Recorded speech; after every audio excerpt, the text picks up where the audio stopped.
Laissez la chaîne. L'eau va manquer. Par ici, à fond.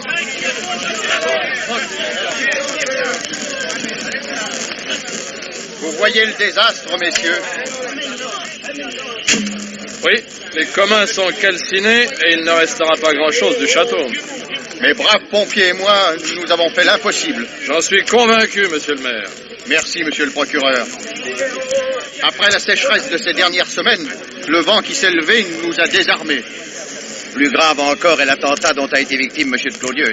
Ah. 2 coups de fusil, oui. Et il faut que je le voie au plus tôt. Je l'ai fait transporter avec ses 2 filles dans cette maisonnette un peu à l'écart. Oui, et miraculeusement préservé. Le docteur est auprès de lui. Allons.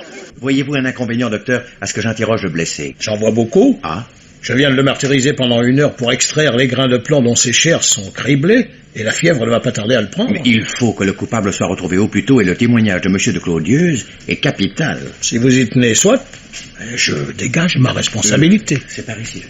Pardon.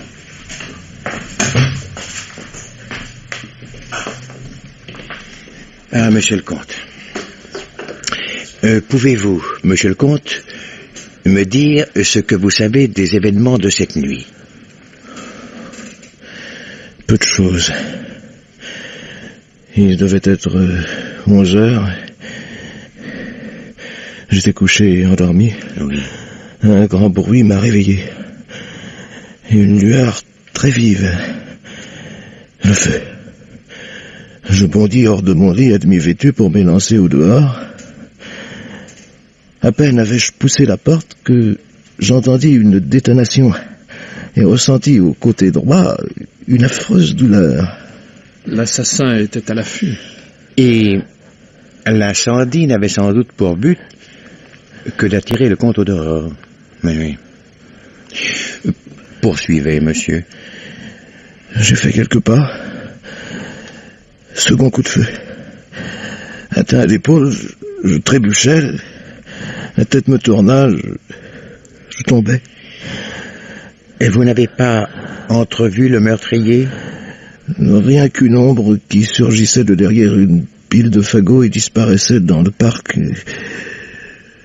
C'est tout ce dont je me souviens. Et après? Qui vous a secouru? Ma femme. Expliquez au juge Geneviève. Je n'en puis plus. Et vous étiez couchée, madame? Oui, je veillais ma petite fille sérieusement souffrante. Une mauvaise scarlatine. Assoupie sans doute, j'ai perçu une détonation. Et puis une seconde. Et bientôt après le ronflement de l'incendie. J'ai couru, la porte était ouverte. À 5 ou 6 pas à la lueur des flammes, j'aperçus le corps de mon mari. Je me jetai sur lui, je l'ai cru mort. J'ai crié au secours. Le temps me parut interminable. Est-ce mes cris, est-ce le feu qui alertèrent enfin les domestiques? Je ne sais. Ils m'aperçurent, m'aidèrent à transporter le comte loin du danger grandissant de l'incendie. Ah, c'était affreux. La métairie brûlait. Les chais pleins de vin flambaient. Le château était déjà envahi par la fumée. J'allais me précipiter pour sauver mes enfants quand un courageux garçon apparut, les portant dans ses bras. Elles sont là, dans la pièce à côté. Monsieur le juge, la grande toiture du château vient de s'effondrer. Oh, quel désastre. Oh mon Dieu, mais que m'importe ces ruines, puisque vous et mes enfants, vous êtes en vie. Maintenant, monsieur le juge, je vous prie de me rendre mon malade. Il est grand temps que je reprenne mes soins. Docteur, ma tâche n'est pas moins urgente. Messieurs, de grâce, ne vous disputez pas. Oui, Daveline. Pour le moment, place à la science. Ah, messieurs, un autre malheur. 2 de mes pompiers viennent d'être blessés sous l'effondrement de la toiture. Pauvres gens. Il faut les transporter ici, le docteur s'en occupera. Les nouvelles victimes ont déchaîné une colère générale. Ils n'ont tous qu'une idée ici, retrouver l'assassin. Parfait. Leur avez-vous dit que le moindre indice peut être utile? Oui. Ils prétendent qu'il y a quelqu'un qui pourrait parler utilement. Qui ça? Un nommé Cocoleux. Il était là dès le début du sinistre. D'ailleurs, c'est lui qui est allé chercher dans leur chambre les filles de Madame de Clodieux. Et qu'est-il devenu? Ils l'ont vu derrière la haie. C'est sa cachette habituelle. Non, il faut qu'il l'amène. Il le cherche. Et c'est bien lui qui a sauvé vos filles, Madame la Comtesse? Oui, ce Cocoleux est un garçon que nous employons au château par pitié. C'est un simple d'esprit atteint d'une maladie nerveuse. Un vagabond dont on ne sait jamais s'il a bien sa tête. Cette nuit, il semble qu'il l'avait. C'est un miracle. Il faut dire qu'il m'est très attaché. Il est toujours à gambader comme un chien autour de moi et de mes petites filles. Enfin, voyons, monsieur le juge, vous n'allez pas interroger cet homme. Mais pourquoi non, docteur? Parce qu'il est complètement stupide, idiot. S'il sait quelque chose, il faut qu'il le répète à la justice. J'ai eu cet homme chez moi, j'ai essayé de le soigner, il est sujet à de véritables crises de démence, il est dénué de raison, il ne comprendra pas la portée de vos questions. Non, mais je sais ce que j'ai à faire. Je crois aussi qu'il peut être imprudent d'interroger cet homme. Non, je connais mon devoir, messieurs. Amenez-le, Voyez comme il se débat, un vrai forcené. Je ne peux pas oublier que je lui dois la vie de mes enfants. Approchez, Cocolet. Non, n'ayez pas peur. Je n'ai pas peur. Voyons, mon garçon, réponds-moi. Réponds-moi. Tu sais ce qui s'est passé cette nuit? Oui. Oui, et monsieur de Clodius blessé, et 2 pompiers en triste état. Tout cela par la faute d'un lâche incendiaire. Oui. La incendiaire. Tu désires qu'il soit puni. Oui. Puni. Bon, et alors, raconte-nous. Où étais-tu, dis-moi, quand le feu a commencé? Dans la cour. Dans la cour. Bon, alors, tu as vu qui a mis le feu? C'est pas moi. Mais non, ce n'est pas toi. Calme-toi, on le sait, ce n'est pas toi. Oui. Alors, réponds, mon ami, parle. Ah, tu sais qui a mis le feu? Oui. Qui est-ce? Monsieur. Que tu connais? Oui. C'est absurde. Non, docteur, je vous en prie. Monsieur. Coqueleu, parle. Qui est-ce, ce monsieur? C'est Bois-Coran. Monsieur de Bois-Coran. Bois-Coran, mais c'est insensé. À votre place, je ne tiendrai pas compte de Non, cela. j'irai jusqu'au bout. Mon garçon, comprends-tu bien ce que tu dis? Oui. Vérité. Très bien. Qu'est-ce qui s'est passé? Journaux, la sortie, poche, et puis une allumette, blanc, dans la meule. Dans la meule. Bon, comment était-il habillé? Veste brune. Une veste brune. Oui, chapeau de paille. Oui.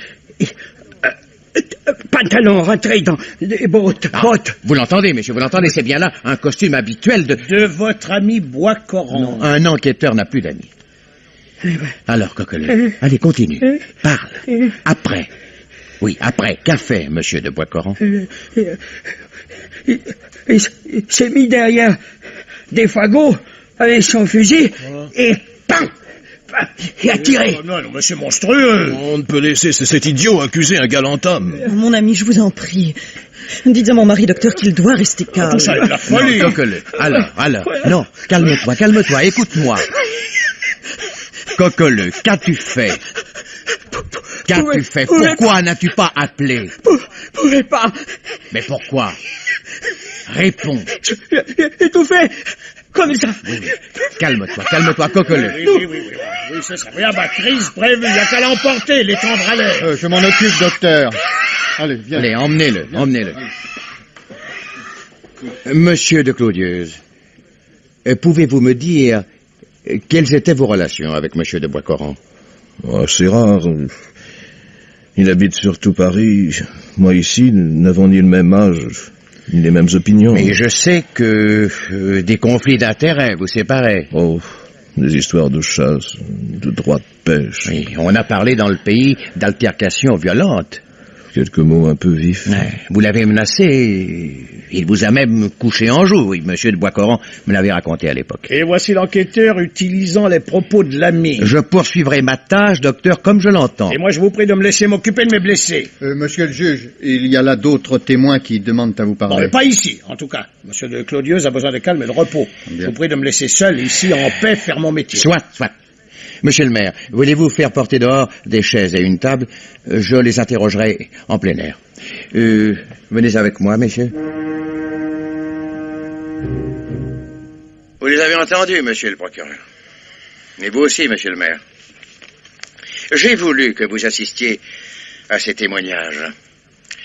Ils sont accablants. 2 hommes et une femme ont rencontré monsieur de Bois-Coran hier soir. Il venait par ici. Et comment? En se cachant. À l'aller, il a pris par les marais au risque de s'embourber, au retour, après l'heure de l'attentat, par les bois, au risque de se perdre. Il avait son fusil, il semblait furieux d'être vu, il se hâtait de rentrer chez lui. Eh bien, n'ai-je pas eu raison d'interroger Cocoleux? Qu'allez-vous faire? Partir pour Bois-Coran et au plus tôt. Voulez-vous utiliser ma voiture et mon cheval, monsieur le juge? Le premier paysan venu vous conduira. Eh bien, j'accepte. Attendez-moi ici, je reviens vous chercher. Vous êtes bien décidé, Daveline. Je ne puis agir autrement, monsieur le procureur. Les présomptions... Oh, pour moi, au-dessus des présomptions, je mets le caractère de monsieur de Bois-Coran. Il est incapable d'un tel crime. Et pourquoi l'aurait-il commis? Et cela sur le point d'épouser Denise de Chandoré qu'il adore. C'est impossible. Il y a des faits indéniables. Quel fait? La dénonciation d'un demi-fou? Une promenade nocturne dans les bois? Mon parti est pris. Oui. Parti pris contre celui que vous appeliez votre ami. Mais... Chez qui vous dîniez encore avant-hier, qui pensait vous faire entrer dans sa famille. Mais tout cela est vrai. Mon débat de conscience n'en est que plus angoissant. Je ferai mon devoir. Monsieur le juge, ma voiture vous attend. Mais vous, monsieur le maire? Bon, je repartirai avec le docteur. Bon. En route. Bonjour, Antoine.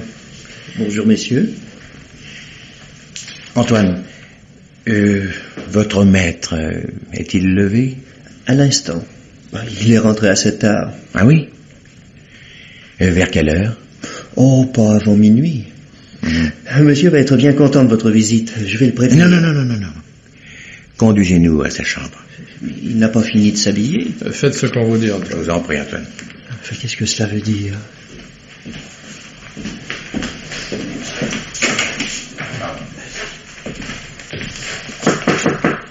Quoi, qu'y a-t-il?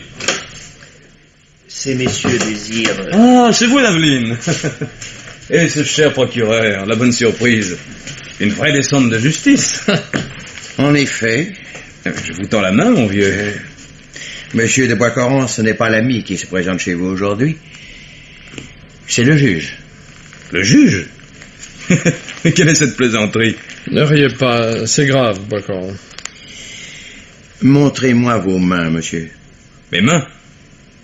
Voilà, pures et propres.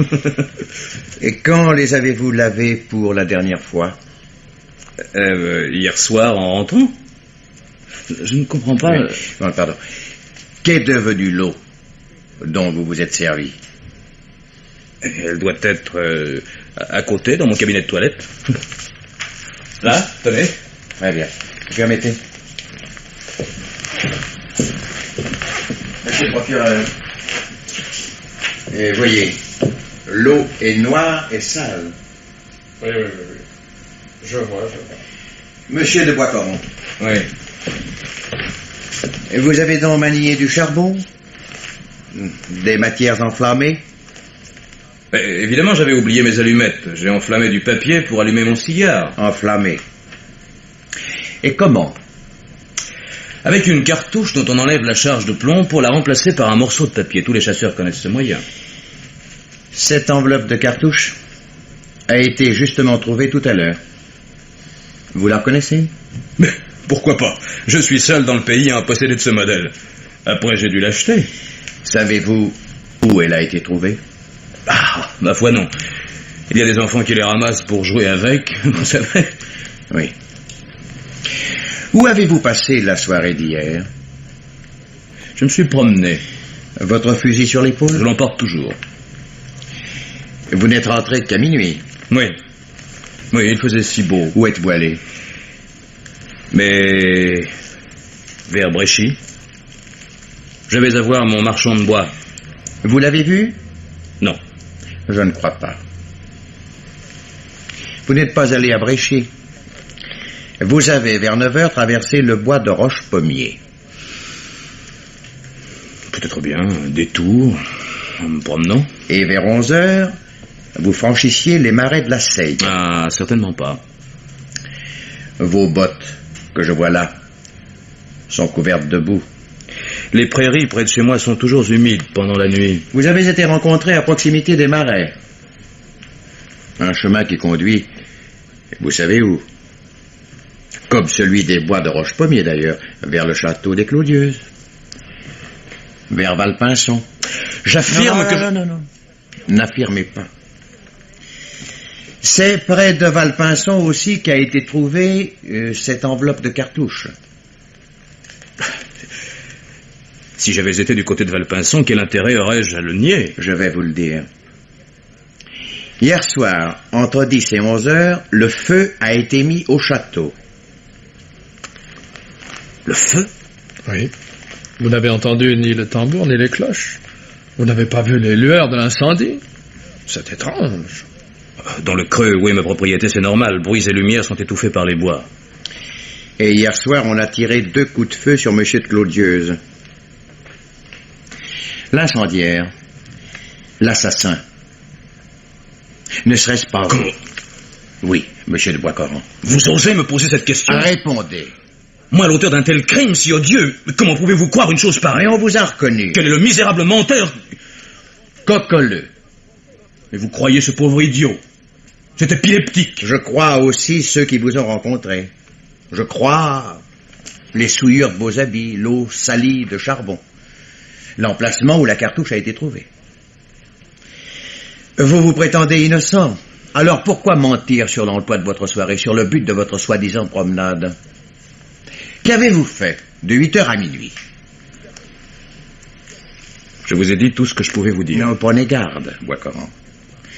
Je vais me voir forcé de vous faire incarcérer. Par tout ce qu'il y a de saint au monde, je jure que je suis innocent. Mais prouvez-le, tout vous accuse. Sauf ceci. Qu'il n'y aurait pas le moindre mobile à ce crime. Si. Votre haine pour le comte et la comtesse de Claudieuse. Hein? Vous me l'avez avoué vous-même. Abuser des confidences d'un ami, ce n'est pas très élégant. Mais les transformer pour les besoins de la cause est ignoble. Non, je vous interdis. Je vous ai déjà dit que M. de Claudieuse était un voisin tracassier, que je détestais ses idées politiques. Pas plus. Quant à la comtesse, j'ai pu plaisanter ses grands airs dédaigneux, sa prétention à la perfection, c'est tout. N'irez-vous avoir couché en joue le comte au cours d'une discussion? Un geste de colère qui n'a pas eu de suite. Écoutez-moi, Boiscoran. Je n'oublie pas, croyez-le, que je suis votre ami. Tout ceci me bouleverse, je vous en conjure. Il y a sûrement une explication à votre sortie d'hier soir que vous ne nous donnez pas. Si vous vous obstinez à vous taire, c'est la cour d'assises. Si vous êtes innocent, justifiez-vous. Je ne peux fournir aucune autre explication. Alors, qu'attendez-vous? Qu'espérez-vous? Oh, rien. Ou plutôt si. Un miracle. Réfléchissez, Boiscoran. Si vous ne parlez pas franchement, je me verrai forcé de vous remettre entre les mains des gendarmes. Alors laissez-moi finir de m'habiller pour les suivre.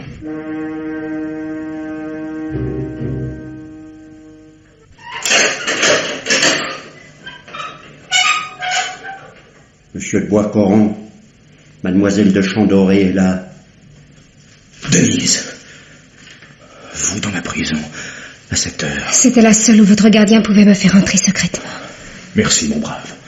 On a beau être geôlier, on a un cœur comme tout le monde. Vous n'aurez pas obligé des ingrats. Oh, mademoiselle a déjà été bien bonne. La femme de Blangin a été servante à la maison. Et toujours à votre service. Mais 5 minutes, pas plus. Oui, c'est entendu.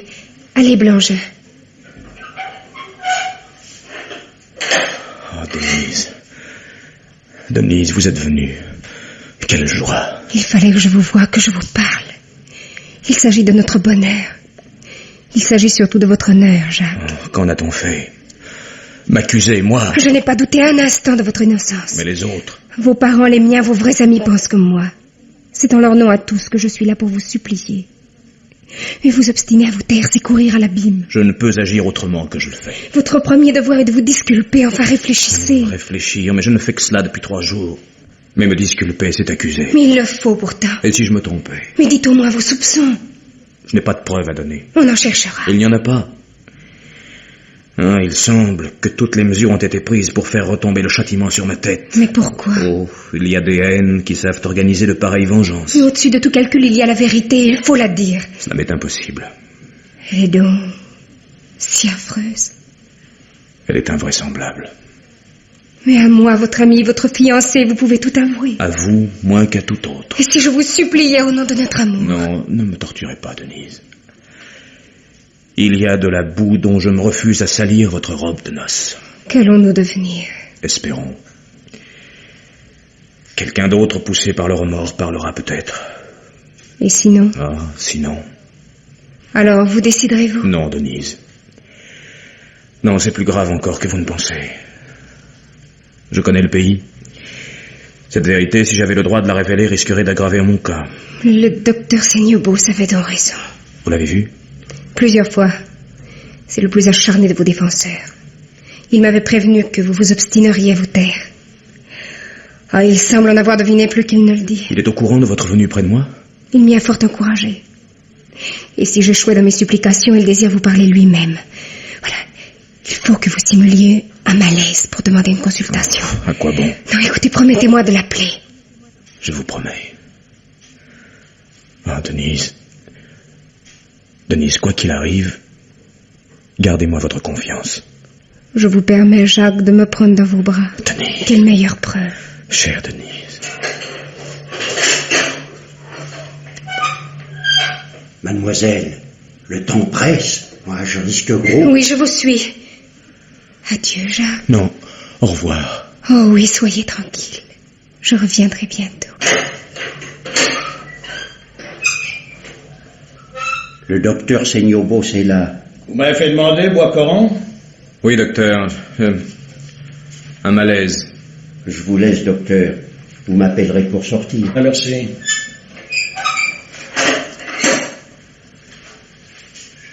Comme Denise de Chandoré me l'avait dit, j'ai demandé votre visite. Oui, il fallait que je vous voie au plus tôt. Laissez-moi d'abord vous remercier. Je sais comme vous prenez ma défense. C'est pour mieux vous défendre que je suis là. Ah, docteur. Je me doute que vous aussi, vous allez me conseiller de rompre mon silence. Il risque de vous perdre. Je sais, mais il est des paroles qu'un homme d'honneur n'a pas le droit de prononcer. Des révélations qu'il se refusera toujours à faire. Oui, c'est bien les mots que j'avais prévus. Aussi est-ce moi qui parlerai. J'ai réfléchi à votre obstination, Boiscoran. Et elle m'a paru aussi claire que le plus clair des aveux. Que voulez-vous dire? On vous a vu à proximité de Valpinçon, le château des Clodieuses. Vous avez expliqué par de mauvaises raisons votre présence. Vous savez ce qu'il peut vous en coûter. Il n'y a pour un homme qu'un motif possible à une telle attitude, la volonté de ne pas compromettre une femme qu'il a aimée. Oh, c'est une hypothèse. La seule plausible. Reconnaissez-le donc, Boiscoran, nous sommes seuls. Vous ne m'apprenez rien. La nuit du crime, vous aviez rendez-vous avec la comtesse, vous étiez son amant. Je l'étais, c'est vrai. Mais depuis que j'aime Denise de Chandoré, qu'elle est ma fiancée, je vous jure... Bien sûr, et cela même explique tout. Alors, le père Seignobos n'est pas un vieil imbécile. Je vous conjure de ne pas utiliser mon aveu. Que votre conscience rassure, il n'y a eu aucun aveu de votre part. Ce qui n'était qu'une supposition pour vous, le voilà une certitude. Jurez-moi de ne pas l'utiliser, même pour me sauver. Sans votre consentement, c'est promis. Mais pour vous conseiller utilement, je dois tout savoir. Oh, que vous dire? Notre aventure fut merveilleuse. Elle durait depuis 6 ans. 6 ans. La guerre seule l'avait interrompue. 6 ans. Et personne ici qui ne tienne Madame de Clodieuse pour la plus pure des femmes, la plus fidèle des épouses. Oui, personne ne s'est jamais douté de rien. Quelle hypocrisie. Oh, Madame de Clodieuse a son excuse. Elle n'a jamais aimé Monsieur de Clodieuse. Son mariage avec lui n'a été pour elle que le paiement d'un important service d'argent rendu à son père par le comte. Et puis, la force de notre sentiment. Eh oui, les grandes amours, connues. Mais sa passion pour vous l'empêche-t-elle de vous laisser sous la menace d'un péril mortel que d'un mot elle pourrait écarter de votre tête? Quelques jours, j'ai espéré qu'elle s'y résoudrait. C'était une folie. Bon, je la connaissais pourtant. Combien de fois ne m'a-t-elle pas répété qu'elle plaçait par-dessus tout le souci de sa réputation et que pour la préserver, elle sacrifierait ma vie et mon honneur. Elle le prouve. Oui. En me liant à elle, à une femme comme elle, j'aurais dû comprendre que je m'étais passé la corde au cou. Mais, docteur, j'étais devenu sa chose, au point d'en être parfois épouvanté. Cela ne vous a pas empêché de vous fiancer avec mademoiselle de Chandoré? Ah, quand j'ai rencontré Denise, quand j'ai su qu'elle partageait une tendresse que j'essayais d'enfouir au fond de moi, là, j'ai décidé de tout braver. Bon, alors maintenant que nous approchons du drame, il faut que vous me racontiez tout par les détails. Oui, docteur. C'est l'un d'eux qui vous fournira peut-être la voie de votre salut. Madame de Clodieuse a sans doute réitéré ses menaces quand elle a appris vos fiançailles. Oui. Oui, il y a une dizaine de jours, je revenais de Bréchit, dont le vieux curé est un ami. Je passais par les bois de Roche-Pommier qui jouxtent ceux de Valpinçon. J'aperçus la comtesse. Me guettait-elle? Nous nous y étions parfois rencontrés secrètement. Je m'approche, décidé à lui dire la vérité. Elle ne me laisse pas parler. Alors, à quand le mariage? Vous savez donc? N'est-ce pas officiel? Oh non, rien n'est encore fixé. Je voulais vous voir auparavant. Vous m'avez fait autrefois certaines menaces. Et vous avez peur? Non, non. Je crois vous connaître assez pour être sûr que vous ne voudrez pas me punir comme d'un crime de vous avoir aimé. Et pourquoi pas? Vous me connaissez bien mal. J'y étais décidé. La veille de votre mariage, mon mari aurait eu vos lettres dans les mains. Si vous échappiez à sa colère, votre nom resterait attaché à un tel scandale que vous auriez été à jamais déconsidéré. Je croyais que le souci de votre réputation... Je vous ai dit que j'y tiens plus qu'à la vie. Mais je ne vous ai pas dit que je tenais à la vie. Je n'aurais pas survécu à la perte de mon honneur. Mais du moins je me serais vengé. Non, tranquillisez-vous. Cette vengeance, j'y ai renoncé. Vous voyez bien que je pouvais avoir confiance en votre attachement. Pour vous? Ah non. Non, n'en parlez pas. Il n'aurait joué que pour vous perdre. Je vous hais de votre lassitude de moi, de votre trahison. Mais une fois de plus, mon père vient d'avoir recours au comte pour le sauver de la faillite. Comme naguère, je me suis sacrifié moi-même par reconnaissance. À présent, c'est ma vengeance que je sacrifie. Vous pouvez épouser mademoiselle de Chandoré, Jacques. Vous n'avez rien à craindre de moi. Vous êtes la meilleure de mes amis. Je vous défends de me prendre la main. Malgré sa promesse, j'aurais dû me méfier de ce ton impitoyable. J'étais trop joyeux de l'illusion où je me complaisais de la fin de mon cauchemar.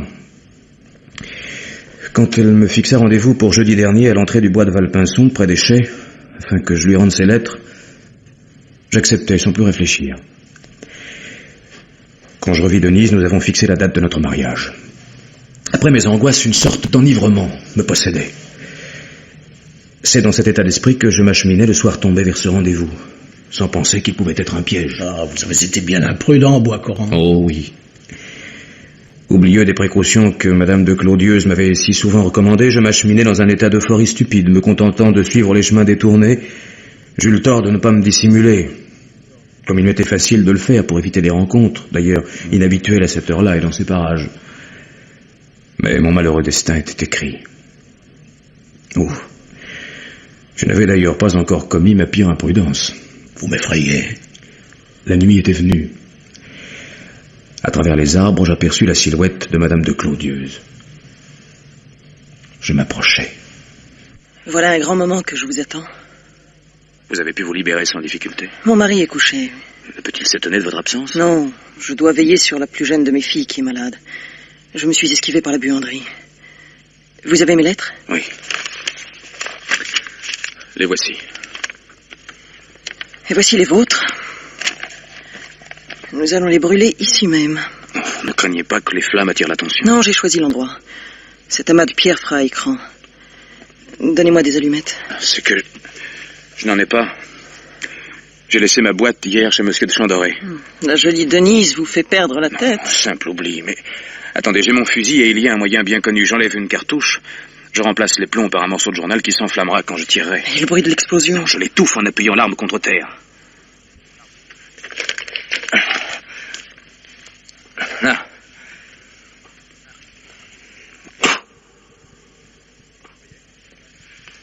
Voyez? La flamme se communique aux lettres. Elle se consume. Et voilà ce qui reste de 5 années de notre vie. De nos amours. De vos serments. Des débris noircis que vous émiettez entre vos mains. Vous voilà libre d'aller vers votre bonheur. Et moi, impuissante et passive, je vois le mien finir. Et j'accepte. Quelle lâcheté. Regretteriez-vous votre générosité? Comme vous devez rire de moi, misérable et résigné. Je vous jure. Avouez donc que vous ne m'avez jamais aimé. Vous savez bien le contraire. Et vous m'abandonnez. Je ne peux faire ma vie avec vous. Mais alors, si j'avais été libre, si j'avais été veuve... Vous seriez ma femme. Votre femme? Mon Dieu, est-ce bien vrai? Je vous l'assure. Que n'ai-je entendu plus tôt ces paroles? Comme je vous plains. Non, épargnez-moi au moins l'offense de votre pitié. Elle est profonde. Elle ne peut être que médiocre, car vous ignorez l'étendue de ma souffrance. Jusqu'où elle peut aller? Voilà que vous vous irritez de nouveau, Geneviève. De nouveau, vous menacez. Vous m'aviez promis... Je ne promets plus rien. Je verrai. Adieu. Malheureux Boiscoran, quelle imprudence d'avoir été jeté dans le cœur de Madame de Clodieuse ce regret ou ce fol espoir. Oui, je l'ai compris quand j'ai appris le crime de Valpinçon. Vous devinez bien sûr quelle affreuse question je me suis posée. Que peut-on savoir d'un cœur passionné livré à la colère et au désespoir? N'a-t-elle pas voulu devenir veuve? Allais-je formuler cette accusation sans preuve? Oui, vous comprenez mon silence, docteur. Mais oui, parlez, c'était aggraver votre cas. Madame de Clodieuse aurait eu beau jeu à nier et à s'indigner. Non content d'avoir voulu assassiner le mari, vous essayez de déshonorer la femme. Pas un magistrat du ressort, pas un juré du pays qui ne se fût indigné avec elle. Mais pouvez-vous au moins prouver votre liaison avec Madame de Clodieuse? Toutes ces lettres ont été brûlées. Mais pas un confident, pas un témoin? Non, oui. Dans ces conditions, tout autant que votre devoir d'honnête homme, la sagesse vous conseille de laisser Madame de Clodieuse hors de cause. Je le prévoyais, du reste. Et que faire, alors, pour me défendre? J'y ai longuement réfléchi. Il faudra vous en tenir à réfuter au débat les charges qui sont réunies contre vous. Les débats?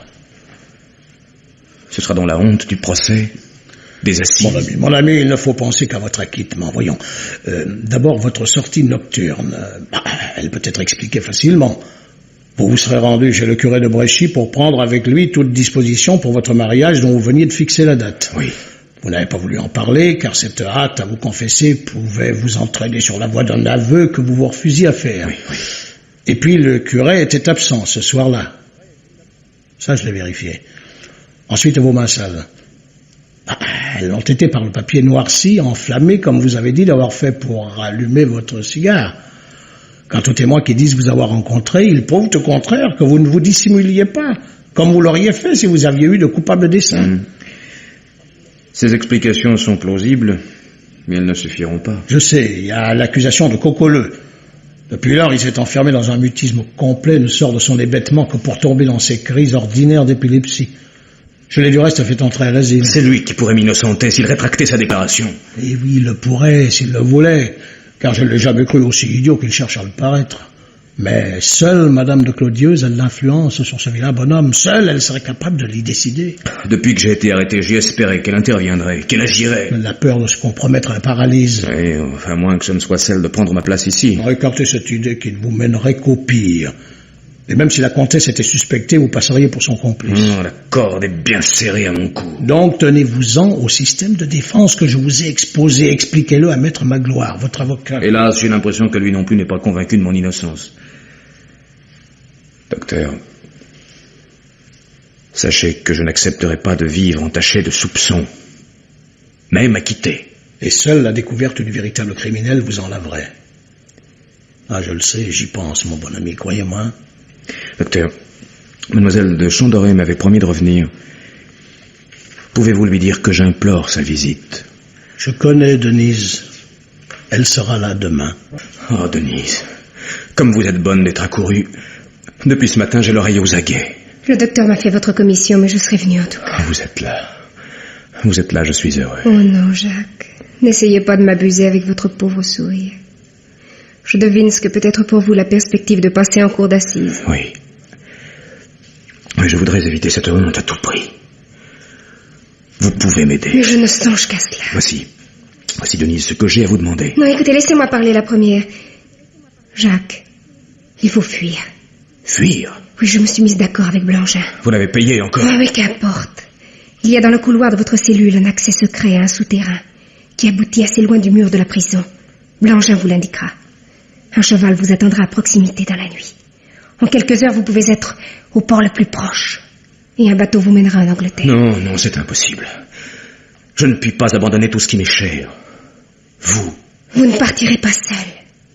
Je vous aurai rejoint. Chère Denise, qui accepterait de s'exiler avec un réprouvé? Un innocent. Oh, soyez bénie. Soyez bénie de m'apporter cette preuve d'amour. Et aussi d'avoir presque anticipé sur mon désir. Oh, vous acceptez? Non. Non, je ne fuirai pas. Ce serait me reconnaître coupable. Et puis, il y a la police partout, l'extradition, non. Non, imaginez la vie de bête traquée que nous devrions mener. Je me refuse à vous l'imposer. Mais alors, ce désir... C'est de profiter de la complicité de Blangin que vous m'avez acquise pour qu'il consente à me laisser passer quelques heures ce soir hors de la prison. Que voulez-vous en faire? Tenter une dernière chance. Expliquez-moi. Non, une fois de plus, je ne peux vous répondre. Croyez-vous que je ne devine rien? C'est près d'une femme que vous vous rendrez ce soir. Une femme que vous avez aimée. Denise. Une femme dont je ne vous demande pas le nom. Non, un jour, bientôt, vous saurez tout.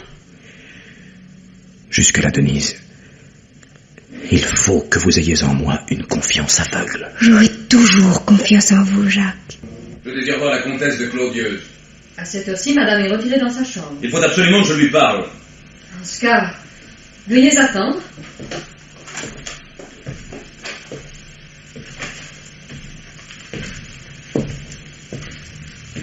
Madame vient.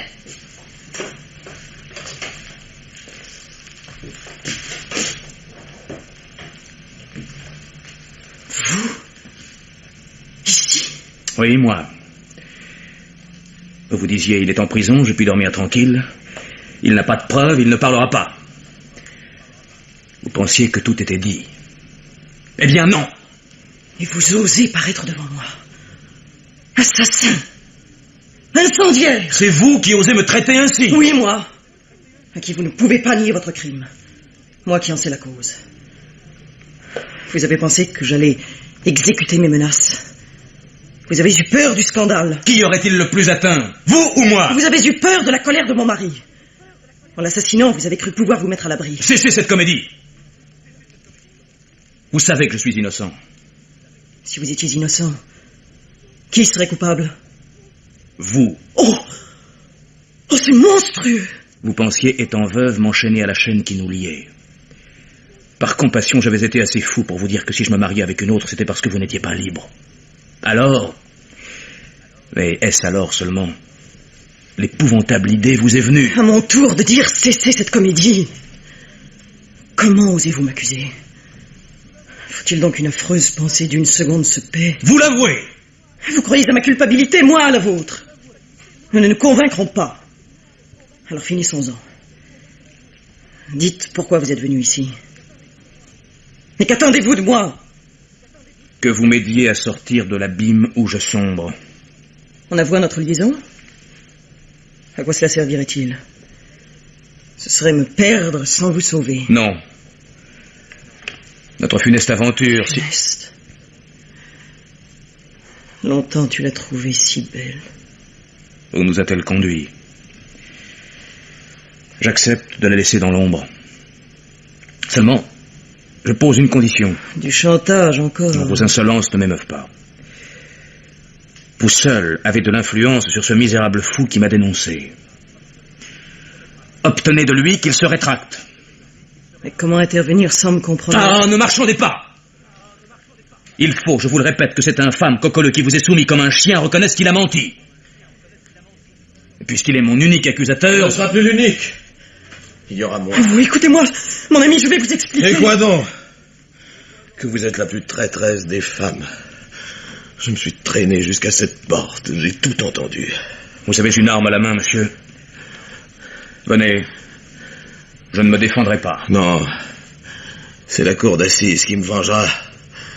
Mon témoignage ne sera pas discuté. C'est impossible. Vous ne me ferez pas condamner pour un crime dont vous me savez innocent. Ce serait une lâcheté. Moins que de voler la femme d'un autre. De ruiner toutes ses croyances, toute sa vie.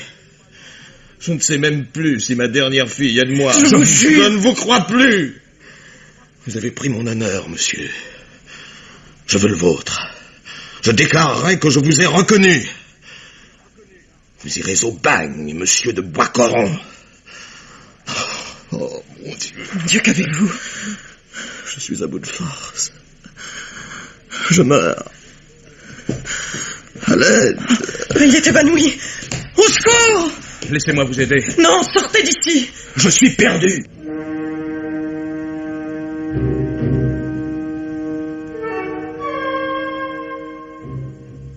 Puis-je voir Madame de Clodieuse? Madame ne reçoit pas. Elle ne quitte pas le comte qui est au plus mal. Je suis Denise de Chandoré.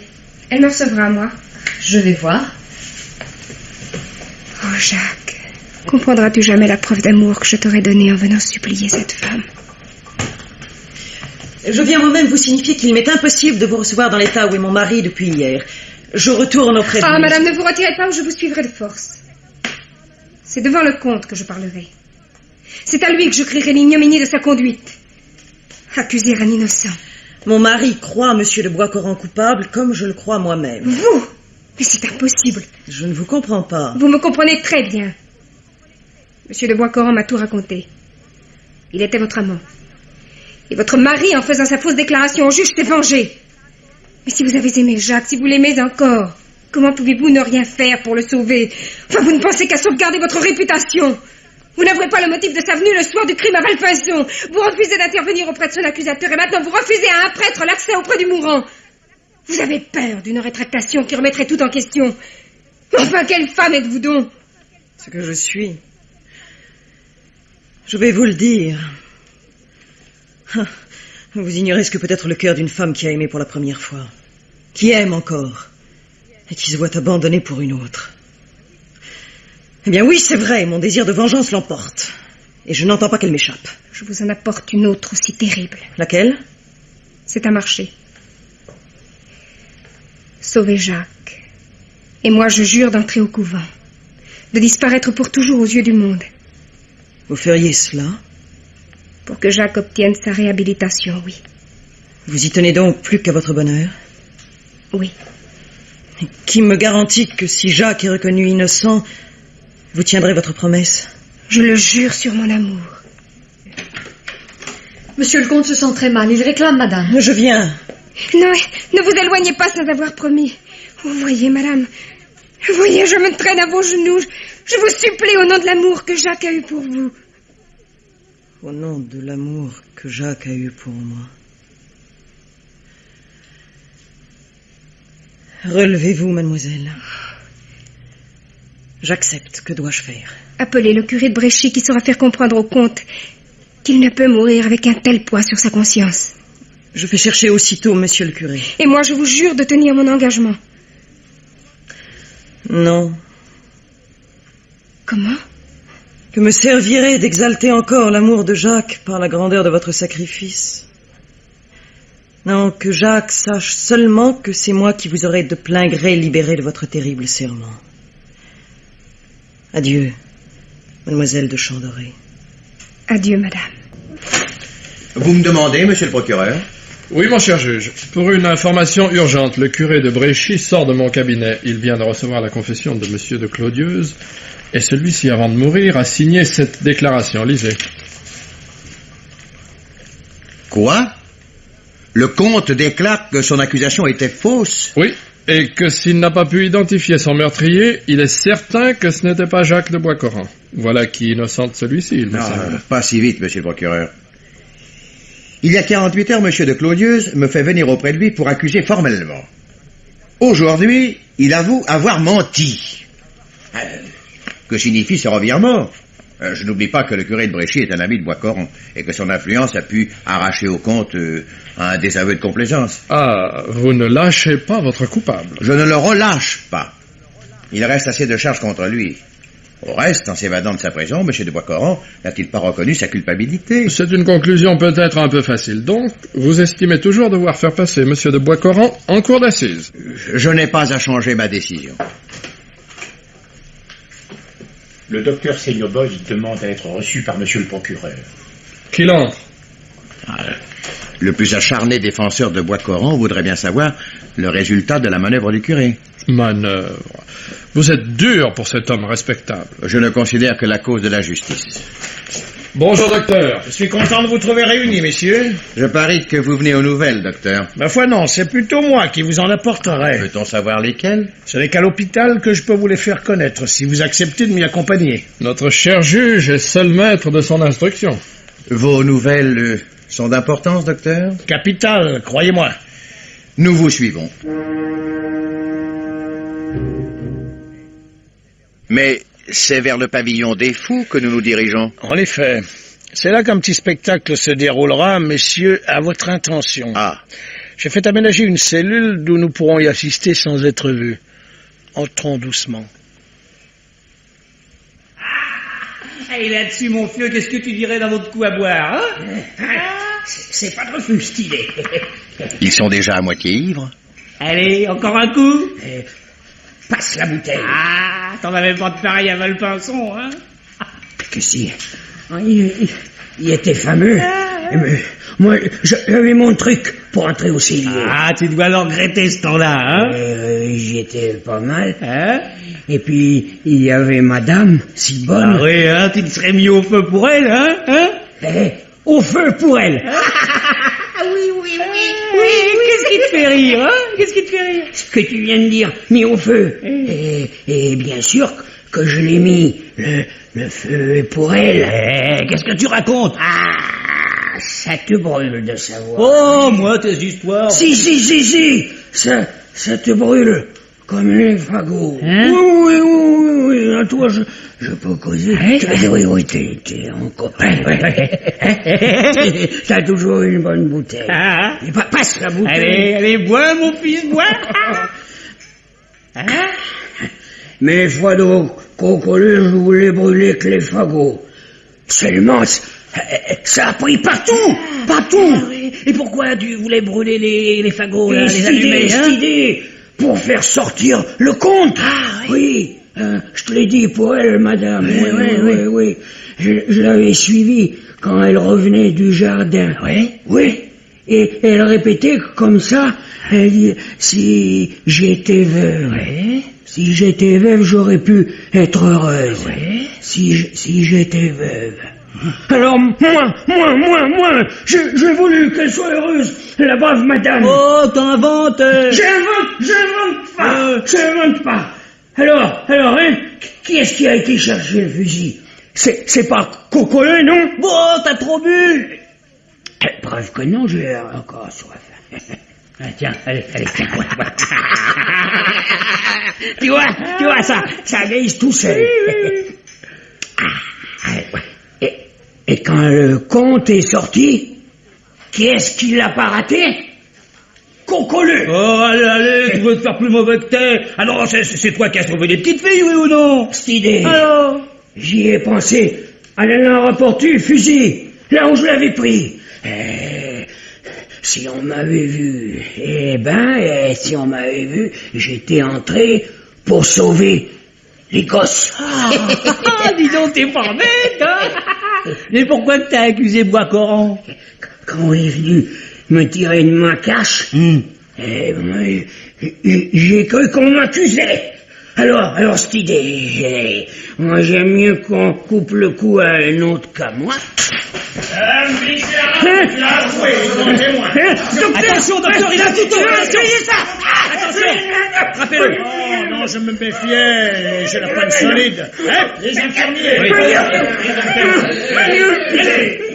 Monsieur le juge, nous allons livrer votre assassin pieds et poings liés. Bien joué, docteur. Et bien joué surtout par mon ami, que je vous présente, messieurs. Messieurs. Un comédien de son métier qui a bien voulu passer 8 jours à l'asile et faire l'idiot pour gagner la confiance de Cocolé et obtenir ses confidences. Bravo, monsieur. Je crois, mon cher juge, que rien ne s'oppose plus à la mise hors de cause de monsieur de Boiscoran. Ce sera chose faite dès qu'il sera retrouvé. Mais il est retrouvé, le voici. Pensez bien que j'ai voulu qu'il soit présent. Ah, cher docteur. Réhabilité, libéré grâce à vous. Laissez-moi vous embrasser. Non, gardez vos embrassades, mon garçon, pour celle qui les attend et les mérite. C'est sa foi en vous qui nous a convaincus. Moi le premier. Je cours chez elle. Inutile. Venez, mademoiselle de Chandoré. Elle est là? Elle avait eu son compte de peine, comment la faire attendre à sa joie? Ah, chère Denise. Oh, mon cher Jacques.